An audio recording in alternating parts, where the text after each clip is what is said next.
Hi అండి అందరికీ. ఈరోజైతే నేను పొద్దున్నే ఏపకాయ గింజలు ఏరుకోవడానికొచ్చినాను. మనకు వేలల్లో ఖర్చయి పురుగుల మందు కొనుక్కొచ్చుకున్న దానికంటే ఇలా తక్కువ ఖర్చుతోనొచ్చే ఏప గింజలు కషాయం చేసుకొని కొట్టుకోండి. ఇది పచ్చ పురుగుకైతే చాలా బాగా పనిచేస్తుందండి. మనం స్ప్రే చేసుకున్నప్పుడు అది ఆకు మీద ఉంటది కాబట్టి ఆ పురుగు తినలేకపోతది ఆ చేదుదనానికి. ఇప్పుడు ఈ ఆపకాయలు కూడా బిజినెస్ అయిపోయిందనమాట. మనకసలు ఎక్కడ దొరకట్లేవు. ఎందుకంటే ఎక్కువ కాయట్లేవు కాబట్టికి. ఇవి కూడా కొనుక్కోవాల్సొస్తుంది. నాకైతే ఈ సంవత్సరం అయితే బానే దొరికినాయనమాట. మన యాప గింజలతో కాదు, యాప ఆకులతోని కూడా మనం కషాయం చేసుకొని స్ప్రేయింగ్ చేసుకోవచ్చనమాట. దాంట్లో కూడా చేదనేది ఎక్కువగా ఉంటది. చాలా తక్కువనే కాసినాయి ఈసారి యాపకాయలు. మనకు కావాలనుకుంటే ఇట్లా వద్దనుకుంటే బయట అవైలబుల్‌గా కూడా ఇప్పుడు యాపకాయలు అమ్ముతుర్రు మనకు. ఇది ఫస్ట్ బకెట్‌లో ఏసి కొద్దిసేపు నానబెట్టుకొని దాని మీదున్న పొట్టు పోయేటట్టు 2 చేతులతోని రుద్దుకుంటే మీదున్న పొట్టు పోతది. లోపటున్న గింజ గట్టిదనం అనేది తీసుకొని ఒక 2, 3 రోజులు ఎండబెట్టుకొని మనం సేవ్ చేసి పెట్టుకోవాలనమాట. దాన్నే దంచుకొని నానబెట్టుకొని స్ప్రేయింగ్ చేసుకోవాలి. ఇది ఎలా చేయాలో నేను చూపిస్తాను ఇప్పుడు మీకు. ఏరుకున్న కాయలన్నీ మనం పైన పొట్టు లేకుండా నీళ్ళలో వేసుకొని ఇట్లా స్మాష్ చేస్తే మనకు పొట్టు అంతా పోతుంది. గింజ ఒకటే వస్తుంది అనమాట. ఇట్లా ఈ గింజల్ని మళ్ళీ మనం ఎండబెట్టుకోవాలి, బాగా రుద్దుకోవాలి, కొద్దిసేపు నానబెట్టుకొని రుద్దుకోవాలి. కొన్ని ఎండిపోయిన కాయలు ఉంటాయి, అవి అవసరం లేదు పొట్టు పోకుండా. మళ్ళీ ఈ కషాయం, ఈ పొట్టుది కూడా చాలా చేదు ఉంటది. దీన్ని కూడా మనం కషాయం లాగా చేసుకోవచ్చు. ఆకుకూరలు ఉంటే దాని మీద చల్లుకుంటే అయిపోతుంది. కషాయం చెట్టు కలర్ కూడా వచ్చింది. అది 3 డేస్ తర్వాత చూడండి ఎంత బాగా కాసినాయి. ఆ రోజు మొత్తం కడుక్కున్నాయని 3 డేస్ తర్వాతకి చాలా బాగా ఎండిపోయినాయి. చూడండి ఎంత బాగా అయినాయి. గింజల మీద కొంచెం కూడా స్కిన్ లేకుండా మొత్తం ఎండిపోయినాయి.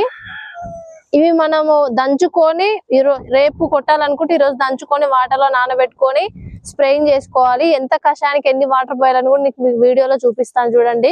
మీరు కూడా ఇలా ట్రై చేయండి, చాలా బాగా రిజల్ట్స్ ఉంటది. మా వీడియోని స్కిప్ చేయకుండా చూడండి. స్కిప్ చేస్తే మళ్ళీ ఏ వాటర్కి ఎంత ఏది పోయాలనేది అర్థం కాదు. మనకు మొత్తము వేపకాయలు ఎండిపోయినాయి చూడండి ఎంత బాగుంది. దీని మీద పొట్టు కూడా మొత్తం ఊసిపోయింది. ఈ రోజు నేను వర్షాలు స్టార్ట్ అయినాయి కాబట్టి మన చెట్లకు చీడ కూడా స్టార్ట్ అయింది. ఇవి దంచుకొని ఇప్పుడు నానబెట్టుకుంటే, ఇప్పుడు దంచుకుంటే మన చేదు అనేది వాటర్ లకు మొత్తం ఇనికిపోతుంది అనమాట. తర్వాతకి నేను ఎంత ఎంఎల్కి ఎంత కషాయానికి ఎంత ఎంఎల్ వాటర్ పోసుకోవాలి నేను చూపిస్తాను మీకు. ఈ రోజు నేను కషాయం చేసుకుంటాను కాబట్టి ఇప్పుడు మార్నింగ్ ఇవి దంచుకొని నానబెట్టుకుంటున్నాను అనమాట. తర్వాత మనం స్ప్రేయింగ్ చేసుకుందాం. ఈవినింగ్ దంచుకోవడం అయిపోయింది. ఇప్పుడు మనం ఇది కుండలో పోసుకొని వాటర్ పోసుకొని పెట్టుకుందాం. మొత్తము నానితేనే చేదు అనేది వాటర్ లోకి ఇనుకుతుంది కాబట్టి మన కషాయం అనేది చేదు ఉంటది అన్నమాట. ఇప్పుడైనా మీరు రేపు మార్నింగ్ స్ప్రేయింగ్ చేసుకోవాలనుకుంటే ఈవినింగ్ దంచి నానబెట్టి పెట్టుకోవాలి.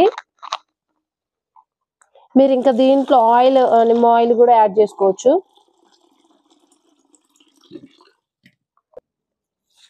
చూడండి ఇప్పుడు మనకు మొత్తము ఇలా వాటర్ పోసుకున్నాక ఇలా మొత్తం పైకి తేలింది.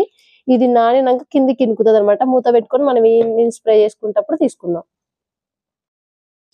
నానబెట్టుకుంది మొత్తము ఇలా వాటర్ లోకి ఇనికిపోయింది చూడండి. మనం నానబెట్టుకున్నప్పుడు అది ఫస్ట్ పైకి తేలింది, ఇప్పుడు నానిపోయింది కాబట్టి పలకంతా కిందికి వెళ్ళిపోయింది అనమాట. ఈ చేదు స్మెల్ వస్తుంది, మొత్తం వాటర్ లోకి ఇనికిపోయింది. నేను ఆల్రెడీ ఛార్జింగ్ పంప్ లో వాటర్ పోసి పెట్టుకున్నా. ఇప్పుడు కషాయం పోసుకుందాం కొంచెం.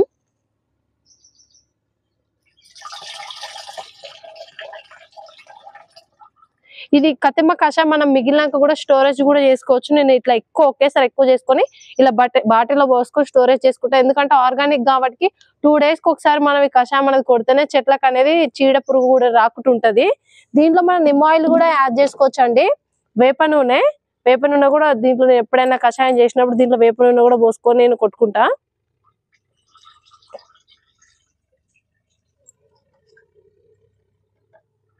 ఇప్పుడు మూత పెట్టుకొని చెట్లకు కొట్టుకుందాం. ఇప్పుడు మనం మొక్కలు స్ప్రేయింగ్ చేసుకుందాము.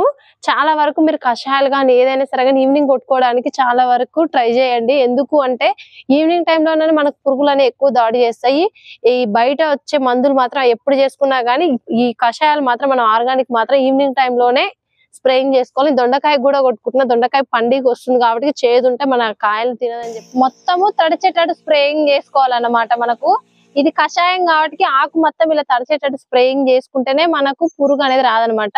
ఇప్పుడు మనం పచ్చిలో కొట్టే మందులు కూడా అయితే అది లైట్ కొట్టుకున్నా కూడా దాని ఆవిరితోనే మన పురుగులు చనిపోతాయి. ఇది కషాయం కాబట్టి చెట్టు నిండా తడిచేటట్టు కొట్టుకోవాలి. మేము ఇట్లా బుట్టలు కూడా పెట్టుకున్నా, అయినా కూడా దీన్ని కంట్రోల్ కావట్లేదు అంటారు. పసుపు కూడా కొట్టుకుంటే పండుగకు ఉపయోగం ఉంటదంట. చూడాలి, అది కూడా ట్రై చేయాలి ఈసారి.